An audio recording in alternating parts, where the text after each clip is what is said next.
All right, it is time for yet another episode of Africanalysis, where we check in with JJ Cornish and find out what is happening all over the continent. It's brought to you by the Johannesburg Business School, who do know their way around the continent, and I hope by the end of this you will too. JJ, nice to see you. How are you? Excellent, thank you. Good. You never ever got that question wrong, so I'm always pleased when I get that respect. That answer, I have lots of respect for it. So, JJ, let's just look at a couple of things that are going on. There's never a dull day in Africa, and I know we're doing our elections, so everybody's focused on that primarily. But let's talk about Nigeria for a second, because we just don't know how they're ever going to get a grip on all these abductions that are taking place. Well, remember, Gareth, back with the Chibok schoolgirls in 2014, when everybody, including Barack Obama's wife, bring back the girls. That was 276 schoolgirls taken in Borno State. 57 escaped, 108 were rescued, and then 20 returned in the past 2 years. Many of them pregnant. I mean, it's just their lives ruined by this, but it hasn't stopped. And successive, that was under Goodluck Jonathan. Successive presidents, Muhammadu Buhari, Umar Yar'Adua, they've all said that they would stop these abductions. Well, there was one at the weekend, 160. And the abductees, this was in Niger State, which is north central, not the northeast where the Boko Haram generally operate. So who are these people involved with? Are they joined to the Islamist groupings? That would be very, very worrying. But they arrived on motorcycles, flags flying, and the flags look like Boko Haram flags, heavily armed. They cooked food, made tea, relaxed, and then went house to house and made these abductions. Now, the fact that they could do that and the authorities couldn't stop them just indicates that there's no way. And then now, since Bola Tinubu became president last May, there have been more than 5,000 abductions, Gareth. So when we say they just don't seem to be able to get to grips with it, that's an illustration of that. It sounds almost insurmountable, and I don't know how any government would take control of a situation like this, because clearly it's at such a complex level. You've got a country that's very complicated, divided. There are interest groups who are just not interested in talking to the other side, and these are essentially terrorists. They go in. Can you imagine being a mother or a father of one of these girls? It must just be the most awful, just deplorable situation imaginable. And how do you rescue them? Do you go in all guns blazing and then take the bodies of the children home to their parents? It's an absolutely insurmountable problem. But the fact that the presidents in turn have said, we will beat them, we will beat these guys, just adds to the frustration.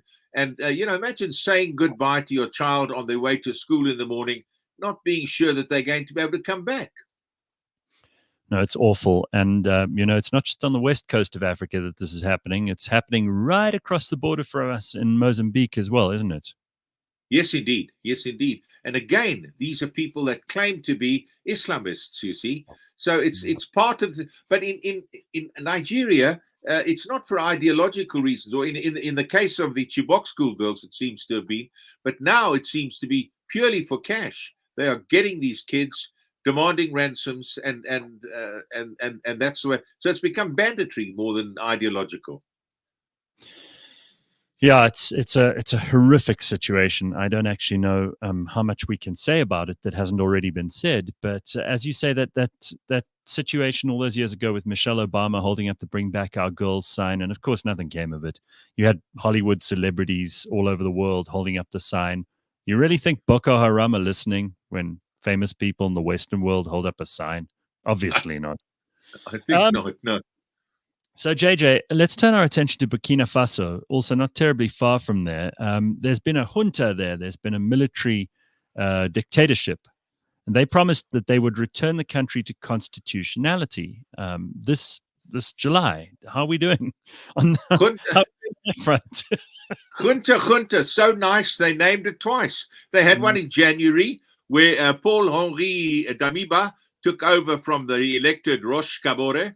And then in September, Ibrahim Traore took over from Damiba. Now, there's been an insurgency there of jihadis who've killed thousands and displaced millions. And the traditional powers, certainly France and the other Western powers, the European Union, certainly the United States even, couldn't stop these people. And so they, in desperation, turned to the Wagner Group. And if you think the Wagner Group is going to mean any salvation, you're smoking something, because they have done nothing. Now, Mali, Niger, and Burkina Faso. Burkina Faso, of course, meaning the land of the honest people, right? Now that they are the three that have had coups. In Mali, they promised to return to constitutionality, but they've extended the junta. In Burkina Faso, Traore promised to return to constitutionality by July this year. And he's now said they had a meeting at the weekend with civil society, security forces, traditional lawmakers, but not, interestingly, not political parties. And they said, we'll carry on for 5 more years. And if we can, we'll have elections then. And oh, by the way, Ibrahim Traore, I'll be standing in those elections. So, I'll remove my uniform and become a politician. So it's not looking good for them, sadly. But the point is, the people they've turned to, the Wagners, who are now, since the death of their leader, they call themselves the Africa Corps. They just haven't been able to do anything, not in Mali, not in Niger, and not in Burkina Faso. The Wagner Group seems to be the only appeal to authority these people can make. It's certainly not the UN of old. They don't seem to be able to get their teeth into things as well as they might have once before. And of course, the former colonial powers, who, by comparison, in some countries, look like they were actually a little more humanitarian, and that's comparing it to some pretty awful low standards. So I don't know. Burkina Faso is not really on anyone's priority list, is it, JJ? No, it isn't. 22.5 million people who desperately trying to stop this jihadism, which is laying them waste. But they've always had this dichotomy of ungovernability, and then the jihadis. Nothing seems to work for them. And the French, of course, when they got involved, they've been highly criticized for looking for a military solution when other solutions might have worked. In other words, social solutions. Why are these people jihadis? Why are they fighting?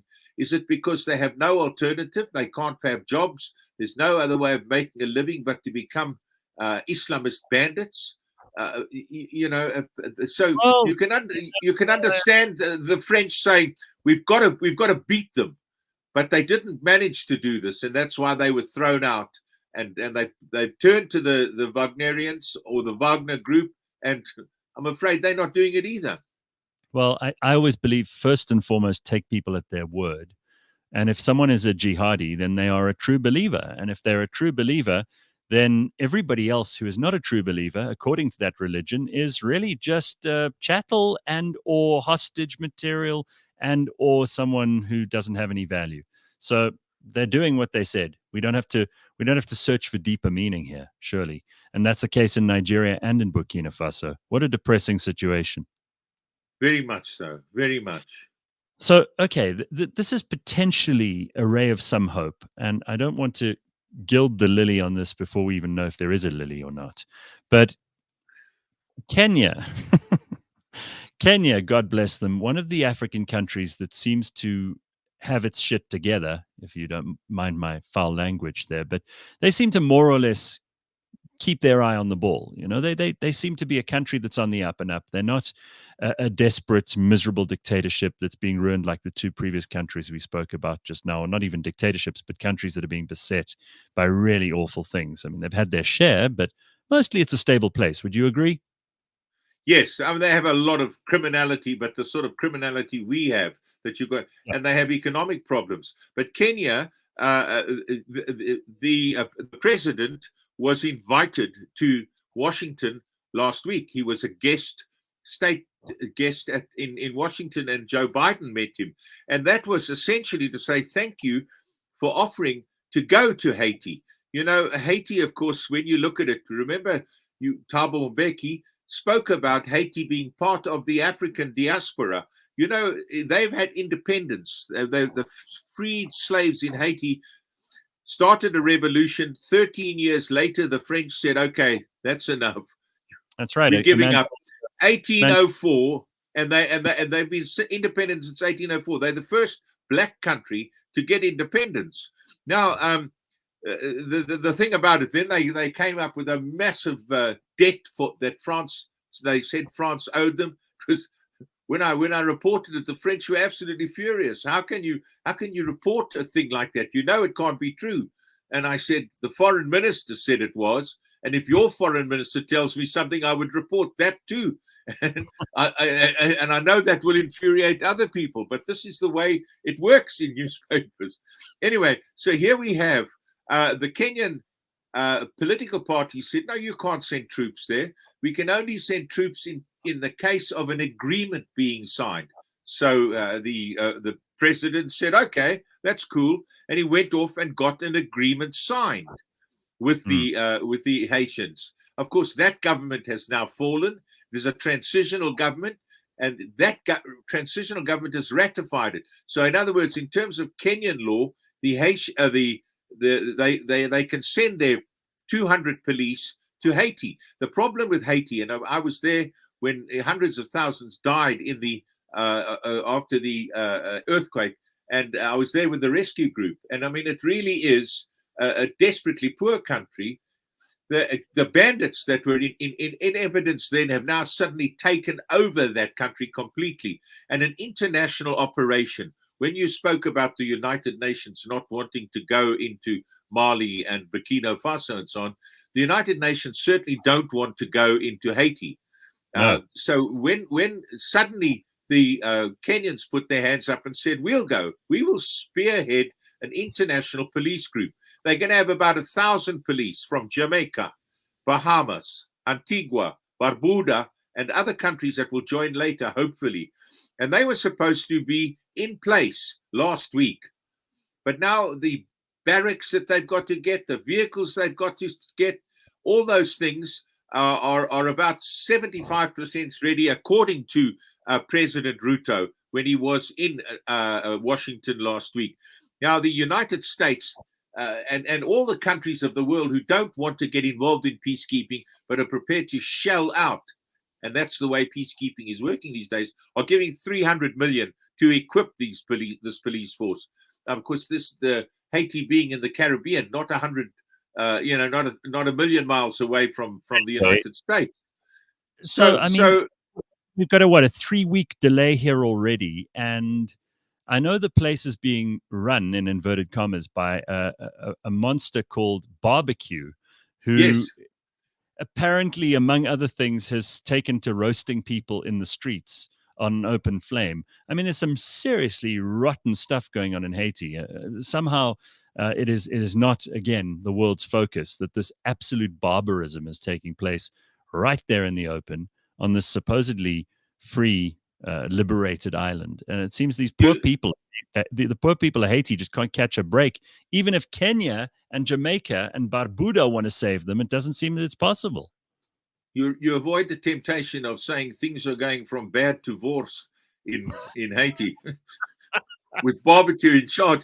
But it really is sad, and I have to say, I have a special place in my heart for Haiti, having been there, having seen these people trying to recover from this terrible, terrible earthquake, talking to the judge. My job, I couldn't rescue people,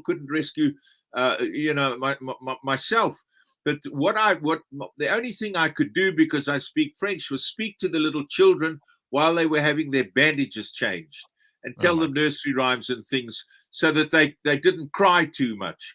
And so, clearly I left a part of my heart in Haiti. And now to see these bandits or the gangsters simply taking it over really breaks my heart. So I'm very I greatly admire this the Kenyan efforts, and I think that Ruto's right. We can't go in half-cocked. We've got to have the equipment we need. We've got to have everything we need before we can go. Otherwise, you're going to send Kenyan policemen to their deaths. So maybe a 3-week delay. You know, they'll be barbecued by barbecue. Well, too bad. I do think it's laudable that that Kenya are getting involved in international affairs, and you don't often hear it that a force of police or army or navy or whatever are being sent from Africa to somewhere else. It's usually the other way around. So that, in some ways, is a statement of intent. I just wish we could get it absolutely right. Otherwise, it does look like it's failure to launch. Yeah, and it's not Kenya's fault. As I say, we have the United States putting their 300 million up to they need the vehicles. They need to have proper housing for the soldiers, secure housing. Where are they going to keep their weapons? You need to put them. Need to have secure armory, those sort of things. And Ruto sent an advance force to say, is it ready? And the guys said no, 75%. So the guys have all come home, and they'll be going back maybe in a week's time, have another look, and then we'll see the Kenyans there. All right. Well, I mean, listen, it's a small light at the end of the tunnel compared to the other two stories you told us. So I'll take it. And you're going to vote this week, aren't you? I believe I am. We say in Pretoria, stem vroeg and stem dikwels. but I might only vote once in this. All right. Well, I'd prefer it if you did. I mean, you're the guy who's been telling us about free and fair elections across the rest of the continent. It's only right that you yourself observe the rules, JJ Cornish. Yeah. Well, I mean, I was telling you the story about the guys having to dip their fingers into indelible ink, and then still try. And then I think it was in one of the African countries. I don't know why I'm having a senior moment, forgetting the name, but and they just got tried again, and then they stick them on the back of trucks, arrested for trying to double vote, and they were all singing songs and enjoying it. It was in Somaliland, and then chewing on the cut. So it was a big day for them. I don't know if we can have much fun in our elections, but I hope we have as much enthusiasm.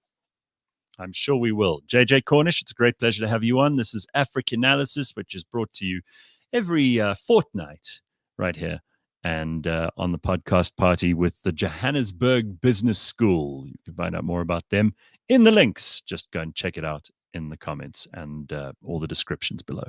Thanks, JJ. We'll catch up with you in 2 weeks' time. Looking forward to it.